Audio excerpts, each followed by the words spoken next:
Sweden raised its terrorism alert level yesterday one notch to the second highest, following a recent string of public desecrations of the Koran in the Scandinavian country by a handful of anti-Islam activists, sparking angry demonstrations across Muslim countries. It has also stepped up border controls and identity checks at crossing points. The country has in recent weeks asked citizens abroad and businesses linked to the country to be attentive and aware of the information the authorities communicate following a string of public burnings of copies of the Quran by an Iraqi asylum seeker. The Scandinavian country's domestic security service said that the overall security situation has deteriorated and the risk of terrorism in Sweden has now at level 4 or high on its 5-point scale, a first since 2016.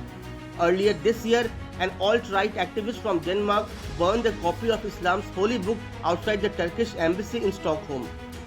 Some 250 people retaliated and gathered outside the Swedish consulate in Istanbul, where a photo of the Danish anti-Islam activist Rasmus Paludan was set on fire.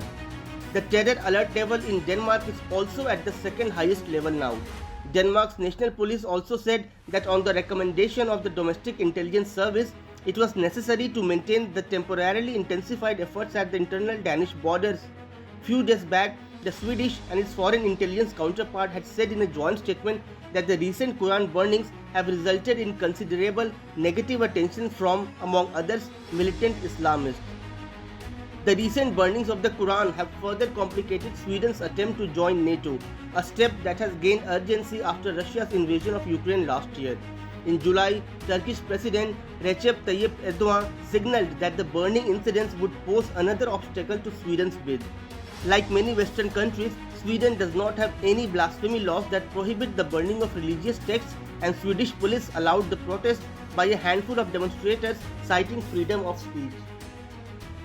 Subscribe to Oneindia channel and never miss an update.